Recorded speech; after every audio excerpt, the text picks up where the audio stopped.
बिहार के गया जिले में शादी समारोह के दौरान हर्ष फायरिंग का वीडियो सामने आया है। पुलिस ने फायरिंग करने वालों के खिलाफ केस दर्ज किया। 30 सेकंड में देखिए पूरी रिपोर्ट।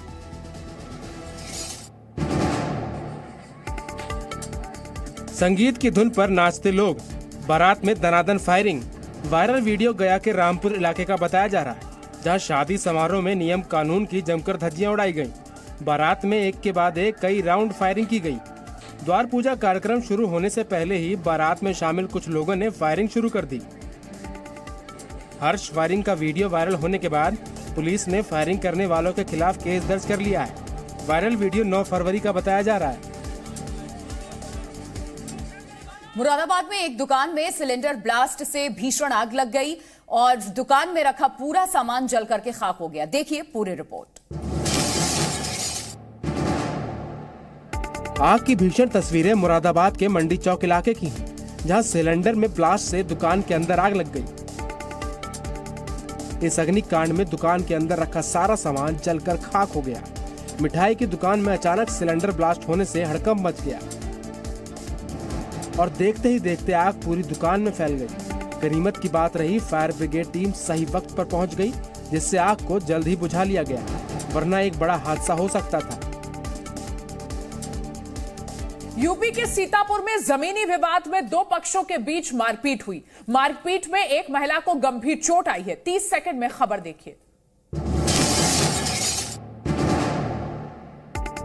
हाथों में लाठी और डंडे, मरने और मारने पर उतारू लोग। मारपीट की तस्वीरें सीतापुर के सकरन इलाके की हैं, जहां जमीन विवाद में जमकर बवाल हुआ। आपसी कहासुनी के बीच यहां देखते ही देखते भीषण मारपीट शुरू हो गई। मारपीट में महिलाएं और बच्चे भी शामिल दिखाई दिए।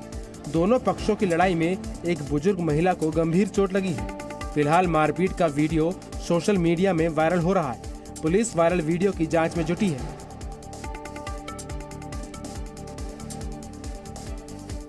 बिहार में कांग्रेस पार्टी के कार्यक्रम में बवाल हो गया। कांग्रेस समर्थक आपस में ही भिड़ गए। रिपोर्ट देखिए।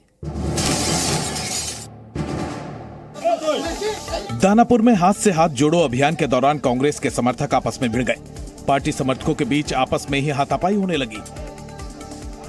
हंगामे के दौरान बिहार कांग्रेस प्रदेश अध्यक्ष अखिलेश प्रसाद सिंह बीच बचाव करते देखे गए।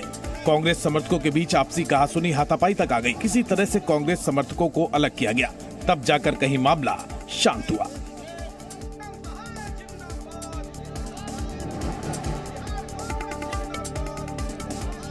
हरियाणा के रेवाड़ी में एक मेले में झूला टूटने से 3 लोग घायल हो गए। घायलों को अस्पताल में भर्ती कराया गया है। रिपोर्ट देखिए। हुड्डा ग्राउंड में चल रहे लंदन ब्रिज फन फेयर मेले में उस वक्त अफरा तफरी मच गई, जब एक चलता झूला टूटकर नीचे गिर गया। झूले के टूटते ही मेले में भगदड़ मच गई। इस हादसे में 2 बच्चे और एक महिला घायल हो गई। मौके पर मौजूद लोगों ने तीनों घायलों के ऊपर से झूला उठाया और उन्हें अस्पताल में भर्ती कराया। घायलों के परिजनों ने प्रशासन पर लापरवाही का आरोप लगाया है और मौके पर एम्बुलेंस तक न होने पर सवाल खड़े किए। प्रशासन ने फिलहाल मेले को बंद करवा दिया है। पुलिस ने हादसे की जाँच के बाद कार्रवाई की बात कही है। तजाकिस्तान में फंसे 36 प्रवासी भारतीयों ने मदद की गुहार लगाई है। मजदूरों की शिकायत है कि उन्हें 4 महीने से वेतन नहीं मिला है। खबर देखिए।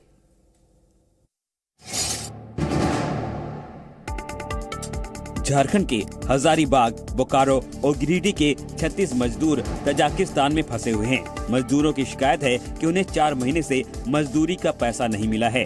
उनके सामने खाने का संकट है। सोशल मीडिया पर वीडियो शेयर करते हुए मजदूरों ने भारत सरकार और झारखंड सरकार से मदद की गुहार लगाई है। मजदूरों की शिकायत है कि पैसे न मिलने के कारण तजाकिस्तान में उनकी हालत बेहद खराब है। जल्द से जल्द उनकी मदद की जाए। पंजाब के बठिंडा में पंजाब रोडवेज की बस हादसे का शिकार हो गई। बस पलटने से तकरीबन 36 यात्री जख्मी हुए। 30 सेकंड में देखिए पूरी खबर। मानसा से बठिंडा जा रही पंजाब रोडवेज की बस हादसे का शिकार हो गई। हादसा उस वक्त हुआ जब सामने से आ रही जीप को बचाने के चक्कर में बस ड्राइवर ने अचानक से ब्रेक मार दिया, जिसके चलते बस अनियंत्रित होकर सड़क पर पलट गई। हादसे के बाद मौके पर चीख पुकार मच गई। आनन फानन में जख्मी यात्रियों को बठिंडा के सरकारी अस्पताल में भर्ती कराया गया। बताया जा रहा है कि किसी भी यात्री को गंभीर चोट नहीं आई है। फिलहाल ड्राइवर के बयान पर पुलिस ने केस दर्ज कर लिया है। उत्तराखंड के हरिद्वार में एक युवक को दोस्तों से शर्त लगाना जानलेवा साबित हो गया। क्या है ये पूरा मामला, देखिए सिर्फ 30 सेकंड में। वीडियो में गंगा में तैर रहे इस युवक को देखिए। इसने अपने दोस्त से गंगा पार करने की शर्त लगाई थी, लेकिन ये शख्स शर्त जीत नहीं सका। खबर उत्तराखंड के हरिद्वार की है। IIT रुड़की में पढ़ने वाले सिद्धार्थ ने अपने दोस्तों से गंगा को तैरकर पार करने की शर्त लगाई। शर्त लगाने के बाद ही सिद्धार्थ गंगा में कूद गया। हालांकि दोस्त वहीं खड़े रहे। कुछ दोस्तों ने उसकी इस शर्त को मोबाइल पर रिकॉर्ड करना शुरू कर दिया। इससे पहले कि वो गंगा के दूसरे किनारे पर पहुंचता, तेज धारा की चपेट में आ गया। देखते ही देखते बह गया। तेलंगाना के करीमगंज जिले में एक 10वीं की छात्रा ने सुसाइड का प्रयास किया है। लड़की की हालत गंभीर बताई जा रही है। 30 सेकंड में देखिए पूरी खबर। करीमनगर में एक हॉस्टल के बाहर उस वक्त हड़कंप मच गया जिस वक्त तीसरी मंजिल पर खड़ी होकर एक लड़की सुसाइड करती देखी गई। आनन फानन में वहां खड़े लोगों ने लड़की को समझाने का प्रयास किया, लेकिन देखते ही देखते लड़की ने हॉस्टल की तीसरी मंजिल से छलांग लगा दी, जिसे फौरन हॉस्पिटल में एडमिट कराया गया। स्कूल स्टाफ के मुताबिक लड़की को हॉस्टल में रहना पसंद नहीं था। वो घर वापस जाना चाहती थी। लड़की काफी दिनों से तनाव में थी। फिलहाल लड़की का गंभीर हालत में इलाज जारी है। पुलिस ने पूरे मामले में केस दर्ज कर लिया है। मुजफ्फरनगर में वैलेंटाइंस डे का विरोध हो रहा है। वैलेंटाइंस डे मनाने वालों को किसने दी चेतावनी, 30 सेकंड की इस खबर में देखिए। मुजफ्फरनगर में हिंदू महासभा के कार्यकर्ताओं ने वैलेंटाइन डे का विरोध जताया। कार्यकर्ताओं ने शहर में लठ पूजन कार्यक्रम किया। सड़क पर पोस्टर जलाकर वैलेंटाइन डे का विरोध जताया गया। हिंदू महासभा के जिलाध्यक्ष लोकेश सैनी के मुताबिक रेस्टोरेंट, होटल में अश्लीलता फैलाने वालों को सबक सिखाया जाएगा। वैलेंटाइन डे मनाने वाले युवाओं को चेतावनी दी गई है। प्रदर्शनकारियों के मुताबिक वैलेंटाइन डे भारतीय संस्कृति के विरुद्ध है।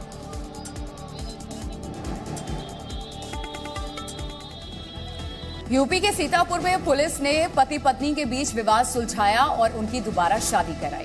खुद पुलिस वाले शादी के गवाह बने, देखिए। मामला सीतापुर के इमलिया सुल्तानपुर थाना इलाके का है। यहाँ नगरहिया मजरा की रहने वाली उषा की शादी विशाल गुप्ता से हुई थी। शादी के कुछ दिन बाद ही दोनों में अनबन रहने लगी और उषा पति से झगड़कर अपने मायके चली गई। उषा ने अपने ससुराल वालों के खिलाफ शिकायत देकर कार्रवाई की मांग की, जिसके बाद पुलिस ने दोनों पक्षों को बैठाकर समझौता कराया और उनकी फिर से शादी करा दी। खुद पुलिस वाले इस शादी के गवाह बने। बिहार में शराब तस्करों के खिलाफ आबकारी विभाग और पुलिस की मुहिम जारी है। कई जिलों में छापेमारी के बाद भारी मात्रा में शराब बरामद की गई है और कई लोगों को गिरफ्तार भी किया गया है। रिपोर्ट देखिए। बिहार में पुलिस और प्रशासन की सख्ती के बाद भी न तो शराब की बिक्री रुकी है और न ही शराब की तस्करी। ये तस्वीरें जहानाबाद जिले की हैं, जहां पुलिस ने 2 अलग अलग जगहों पर छापेमारी कर भारी मात्रा में विदेशी शराब जब्त की है। शराब तस्करी की जानकारी मिलने पर पुलिस ने नगर थाना इलाके से 71 बोतल विदेशी शराब बरामद की। पुलिस ने छापेमारी के दौरान 3 शराब तस्करों को भी गिरफ्तार किया है। वहीं मधेपुरा में पुलिस ने शराब तस्करों पर शिकंजा कसते हुए चेकिंग के दौरान 30 पेटी विदेशी शराब बरामद की। बेंगलुरु में आज से एशिया का सबसे बड़ा एयर शो शुरू हो रहा है। इस एयर शो में मेक इन इंडिया का कमाल दिखेगा। रिपोर्ट देखिए आप। बेंगलुरु के आसमान में आज लड़ाकू विमानों और हेलीकॉप्टर की गूंज सुनाई देगी। प्रधानमंत्री मोदी एरो इंडिया शो का उद्घाटन करेंगे। एयर शो के दौरान लड़ाकू विमान हवाई करतब दिखाएंगे। इस एयर शो में दुनिया भर की रक्षा कंपनियों के उपकरणों का प्रदर्शन किया जाएगा। बेंगलुरु के येलहंका वायुसेना स्टेशन पर होने वाले एयर शो में मेक इन इंडिया की ताकत देखने को मिलेगी। एरो इंडिया शो में 80 से अधिक देश हिस्सा लेंगे। हिंडनबर्ग की रिपोर्ट को लेकर गौतम अडानी ग्रुप के खिलाफ सुप्रीम कोर्ट में दायर याचिका पर सुनवाई होगी। इस बीच सुप्रीम कोर्ट ने मौजूदा व्यवस्था को बेहतर बनाने के संबंध में कमेटी के गठन का सुझाव भी दिया है। रिपोर्ट देखिए। गौतम अडानी ग्रुप को लेकर हिंडनबर्ग की रिपोर्ट का मुद्दा फिलहाल देश की सबसे बड़ी अदालत में पहुंच गया है। आज एक बार फिर इस मामले पर सुनवाई होगी। पिछली सुनवाई में सुप्रीम कोर्ट ने निवेशकों को हुए नुकसान पर चिंता जाहिर करते हुए सरकार और सेबी से पूछा था कि मौजूदा नियामक तंत्र को कैसे मजबूत किया जा सकता है ताकि भविष्य में निवेशकों के हित को सुरक्षित रखा जा सके। सुप्रीम कोर्ट ने मौजूदा व्यवस्था को बेहतर बनाने के संबंध में सुझाव देने के लिए कमेटी के गठन का सुझाव भी दिया है। जमीयत के अधिवेशन में एक बार फिर मौलाना अरशद मदनी के बयान ने विवाद खड़ा कर दिया। मदनी ने कहा है कि अल्लाह और ओम सब एक है। इस बयान पर मंच पर बैठे संत और जैन मुनि ही बीच में उठकर चले गए। देखिए। जमीयत के अधिवेशन के आखिरी दिन मौलाना अरशद मदनी के बयान ने नया विवाद शुरू कर दिया। मौलाना अरशद मदनी ने मंच से कह दिया कि अल्लाह और ओम सब एक हैं, लेकिन मौलाना अरशद मदनी के इस भड़काऊ बयान के बाद मंच पर बैठे संत और जैन मुनि इससे नाराज हो गए। अल्लाह उसकी औलाद, ये फालतू की बातें, सारा पलीदा लगा दिया एकता से सद्भावना के सम्मेलन। इसके बाद मंच पर बैठे संत और जैन मुनि बीच में ही उठकर चले गए। केंद्रीय मंत्री अश्विनी चौबे ने नीतीश सरकार पर बड़ा हमला बोला और साथ ही यूपीए सरकार पर हमला बोलते हुए अश्विनी चौबे ने उसे जल्लाद तक कह दिया।